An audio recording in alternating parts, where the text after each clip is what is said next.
Les saluda el ingeniero Alfredo Grande, catedrático de la materia Logística y Distribución Comercial dentro de la carrera de licenciatura en Mercadeo y Negocios Internacionales. Estamos desarrollando estas clases virtuales sobre el desarrollo de todo el programa académico de la materia Logística y Distribución Comercial. Y estamos prácticamente en la última unidad del desarrollo de esta materia y vamos con el tema 6.3 a continuar desarrollando toda la teoría sobre el proceso de control de la función logística, es decir, el mecanismo de evaluación del desempeño de todas las actividades logísticas que hemos estudiado a lo largo de todo el ciclo académico. Este tema lo estamos desarrollando desde la clase presencial síncrona que tuvimos esta semana y vamos a continuar con el desarrollo a través de esta clase asíncrona. Vamos entonces a abordar un poquito la parte de lo que son las etapas de este proceso de control, como los pasos que es necesario desarrollar para ejercer el control de cualquier actividad logística de la empresa. Pues esto, como decíamos en la teoría anterior, que estábamos estudiando sobre el proceso de control, no solo abarca la parte logística, sino que cualquier actividad dentro de la empresa, independientemente de el departamento donde estemos evaluando una actividad y el trabajo que se desarrolla en esta, pues este también es un proceso que puede ser aplicado para evaluar ese trabajo. ¿Ok? Entonces vamos a ver un esquema en el cual ustedes visualizan en este momento un flujograma. Este flujograma nos está representando el proceso que vamos a evaluar, en este caso el proceso logístico y el proceso de control. Son dos procesos paralelos que se van desarrollando. Como mirábamos en la clase síncrona anteriormente, podríamos tener algunos mecanismos de control preliminar, otros de manera posterior y otros que se van desarrollando durante el tiempo que se está ejecutando el trabajo, a lo que llamábamos control concurrente. En este caso estamos refiriéndonos entonces a un proceso paralelo que se desarrolla durante el tiempo que transcurre la actividad que estamos evaluando. Como ustedes pueden observar, todo proceso X, este proceso requiere pues algunos elementos de entrada. Este proceso X, que es el que vamos a controlar, puede ser cualquier actividad logística. Voy a ir poniendo de ejemplo. Imaginémonos la gestión del inventario, es decir, cómo administramos el inventario en un almacén. Es decir, asegurar la integridad física de este, asegurar, por ejemplo, el sistema de rotación para cumplir con los lineamientos de la empresa. Por ejemplo, la empresa quiere implementar un sistema de rotación PEPS. El primero que entra es el primero que sale. En ese sentido, pues hay que establecer algún mecanismo de control. Tomemos de base ese ejemplo, ¿ok? Ese es el proceso X. Vamos a ir a evaluar si se está rotando adecuadamente el inventario en un almacén. Este proceso tiene elementos de entrada, que es lo que ustedes están visualizando acá. Tiene entradas y tiene salidas. ¿Cuáles son las entradas? En términos materiales, podemos decir que es la misma mercadería que está entrando al almacén, la mercadería que está saliendo, entra y sale. También información, por ejemplo, ¿qué tipo de información? Los datos que conforman la mercadería que está ingresando, pero qué lote es el que vamos a ingresar, qué cantidad es, qué tipo de artículos, qué tipo de productos o qué tipo de SKUs están entrando al almacén. ¿Qué más? En términos de información, por ejemplo, sus fechas de vencimiento, si este producto que está entrando al almacén tiene tantos días de vida o sus fechas que van a perecer, etcétera. Entonces son datos de información que están entrando al sistema. Y las salidas igualmente, cuál es el producto que está saliendo, con qué número de orden va a salir ese producto, si es un pedido que se conforma por varios artículos que se toman del almacén, qué fecha de vencimiento llevan esos productos que van a salir, cantidades, etcétera. Todo eso conforma los elementos de salida. Ahora, el mecanismo de control, que es el proceso paralelo, ustedes lo están viendo acá, lo que va a alimentar a este proceso de control, que es un mecanismo que va a la par del proceso que estoy evaluando, los elementos de entrada de ese proceso de control generalmente son los elementos de salida del proceso que estoy evaluando. Ok, y vemos hacia arriba todo el esquema de qué hay dentro de ese proceso de control. Veamos qué es lo que hay. De todo lo que vemos acá, este flujograma me está representando ese proceso de control. Hay elementos de entrada. ¿Cuáles son esos elementos de entrada? Que generalmente lo podemos tomar a referencia a la información que está entrando en ese proceso de control. Y también podemos considerar que es el producto en sí que yo estoy monitoreando o controlando, en este caso su rotación. Ok, entonces hay estándares o metas que están definidas. Eso es un elemento de entrada del proceso de control. ¿Cuáles son los estándares? ¿Cuáles son las metas? Yo las tengo claramente definidas. Ok, ¿y cuáles son los resultados del proceso? Es los datos que yo estoy llegando a verificar. Por ejemplo, fechas de vencimiento de la mercadería que está almacenada en la bodega. ¿Qué cantidades hay? Son, por ejemplo, datos reales del proceso que estoy evaluando. Eso sería pues los resultados del proceso. Yo tomo esa información cuando llego a hacer la verificación, la medición de los datos. Esta es la etapa 1 de ese proceso de control. Veamos, la etapa 1 del proceso de control es la definición de los estándares o metas. Esa es la etapa 1, la definición de los estándares o metas. Por ejemplo, las fechas de vencimiento que voy a ir a encontrar ahí, cuáles son las fechas permitidas de mercadería que tengo que tener en el almacén, o cuántos días de vida debe de tener el producto que está dentro del almacén. Pues es una meta, un estándar.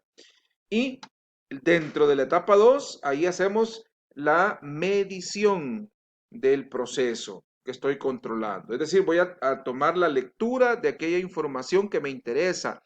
¿Qué es lo que me interesa? La fecha de vencimiento de la mercadería que está en el almacén. Voy y tomo la lectura.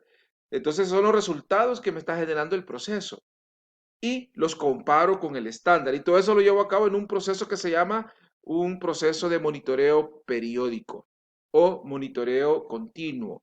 Eso aparece acá en esta cajita del flujograma como un monitor periódico de control, que son todos los mecanismos de supervisión, ya sean estos mecanismos de supervisión humana o con el apoyo de sistemas automáticos o combinados para poder comparar el estándar con el resultado real. Por ejemplo, llego y tomo la lectura de la mercadería, tomo sus fechas de vencimiento, las cantidades y los comparo con las metas o los estándares. Y ahí yo estoy estableciendo si estoy cumpliendo con la meta o no estoy cumpliendo. Por eso vemos que después en el flujograma me aparece acá esta cajita donde me hago la pregunta, ¿he alcanzado la meta? O sea, si está alcanzada la meta, si la meta ha sido alcanzada, es decir, se está cumpliendo con que en el momento que yo controlé, que yo fui a medir, que fui a evaluar, pues no encontré producto no apto para mantenerse dentro del almacén. Todo el producto que está en el almacén cumple con el mecanismo de rotación del inventario. ¿Ok? Entonces,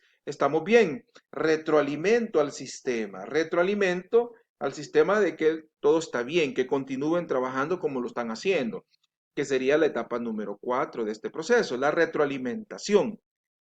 Es importante retroalimentar al sistema, al dueño del proceso y a las jefaturas que correspondan. Pero ¿qué pasa si la meta no se está alcanzando? Porque detecté o encontré mercadería no apta. ¿Por qué? Porque había productos que ya no cumplían con las fechas de vencimiento. En ese sentido, ahí la meta no se está cumpliendo. ¿Qué implica esto? Tomar una acción correctiva, que es la etapa número 3 de este proceso. Realizar acciones concretas de manera tal que me permita poder hacer los ajustes, ya sean ajustes menores o ajustes mayores, dependiendo del grado de desviación que yo encontré entre el dato real versus la meta. Por ejemplo, si yo encontré producto vencido en el almacén, que sí que no se está cumpliendo la meta, no se está cumpliendo el estándar. ¿Cuál es la acción? Tiene que ser una acción correctiva, la podemos considerar mayor. Hay que ir a revisar qué es lo que están haciendo en términos de cumplimiento del proceso de control para asegurar que realmente no se repita esa situación en el futuro. Entonces hay que corregir de raíz para que no se venza producto en el almacén. Entonces ahí se realiza la acción correctiva y se le retroalimenta al sistema que corrija lo que tiene que corregir. Ok, entonces de esa manera he explicado cómo funciona todo este sistema. Ok, vamos a tomar de referencia otro ejemplo. Por ejemplo, imaginémonos el caso de un mecanismo de control para el proceso de síncrona que tuvimos esta misma semana. Por ejemplo, vamos a verificar tiempo de entrega, o sea, el lead time, que es en cuánto tiempo le estoy entregando un pedido al cliente.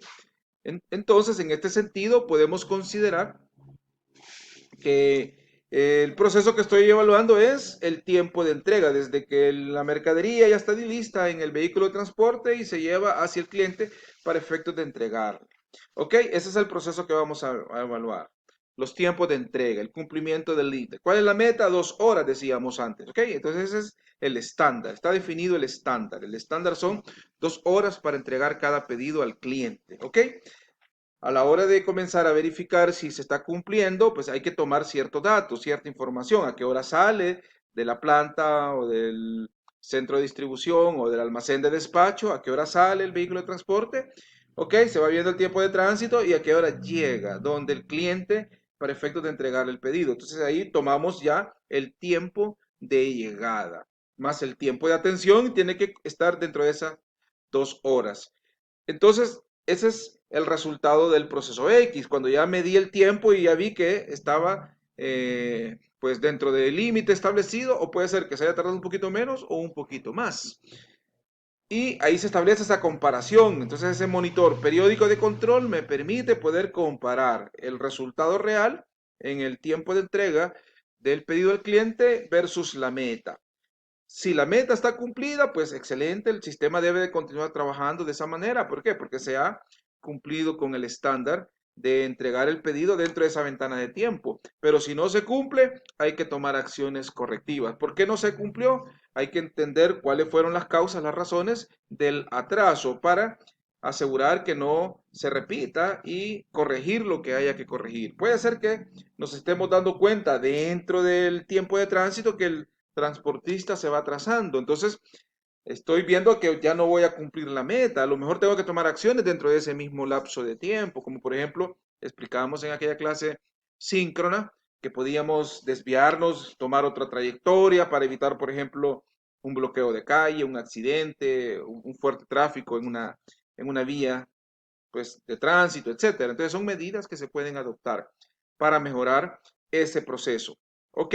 Y al final lograr cumplir con la meta. Pero si no se cumple, hay que tomar acciones correctivas a fin de asegurar que se va a cumplir en los siguientes pedidos. ¿Para qué? Para que no se repitan los eventos o las situaciones que afectaron o dieron al traste con el cumplimiento del lead time o el tiempo de entrega al cliente. Entonces he puesto dos ejemplos de actividades logísticas y cómo se pueden controlar a través de este mecanismo de control propiamente, donde visualizamos todas sus etapas dentro de este proceso. ¿Ok? Vamos a continuar con un siguiente video, siempre viendo todos estos temas, estos conceptos relacionados con el proceso de control de la logística. Nos vemos en ese siguiente video.